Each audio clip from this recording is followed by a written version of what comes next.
ഒരു മുന്നണിയോടും പൂർണ്ണമായും കീഴ്പ്പെടാത്ത കണ്ണൂർ ജില്ലയിലെ ഒരു നിയമസഭാ മണ്ഡലമാണ് കണ്ണൂർ ടൗൺ മണ്ഡലം.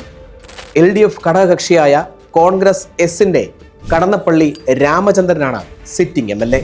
2026 സ്ഥാനാർത്ഥി സാധ്യതകൾ പരിശോധിച്ചാൽ UDFിന് വേണ്ടി കോൺഗ്രസിൽ നിന്നും മുൻ KPCC പ്രസിഡന്റും കണ്ണൂർ MP-യുമായ K. സുധാകരൻ മത്സരിക്കാനാണ് സാധ്യത.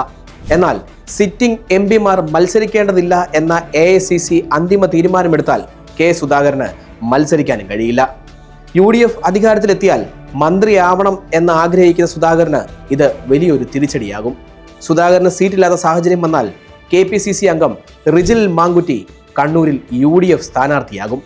നിലവിൽ കണ്ണൂർ കോർപ്പറേഷൻ കൗൺസിലർ കൂടിയാണ് റിജിൽ മാങ്കുറ്റി. ഇനി LDF സ്ഥാനാർത്ഥി സാധ്യത പരിശോധിച്ചാൽ കോൺഗ്രസ് എസിൽ നിന്നും സീറ്റ് തിരിച്ചു വാങ്ങി CPIM മത്സരിക്കുമെന്നാണ് റിപ്പോർട്ടുകൾ. CPM സ്ഥാനാർത്ഥിയായി 2 യുവ നേതാക്കളുടെ പേരുകൾ ഇത്തവണ പരിഗണിക്കപ്പെടുന്നു.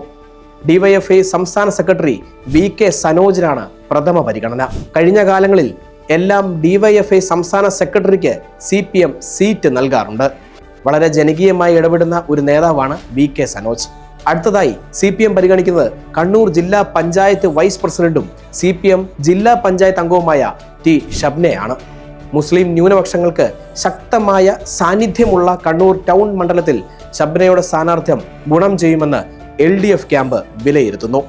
മത്സര രംഗത്തില്ലെങ്കിലും കടന്നപ്പള്ളി രാമചന്ദ്രൻ തന്നെയായിരിക്കും LDFിന്റെ പ്രചരണ സംവിധാനത്തെ നയിക്കുക. പിടിച്ചെടുക്കാൻ UDFും നിലനിർത്താൻ LDFും ഇറങ്ങുമ്പോൾ കണ്ണൂരിന്റെ അംഗക്കളരിയിൽ പോരാട്ടം കടുക്കുമെന്നത് ഏതാണ്ട് ഉറപ്പായി കഴിഞ്ഞു.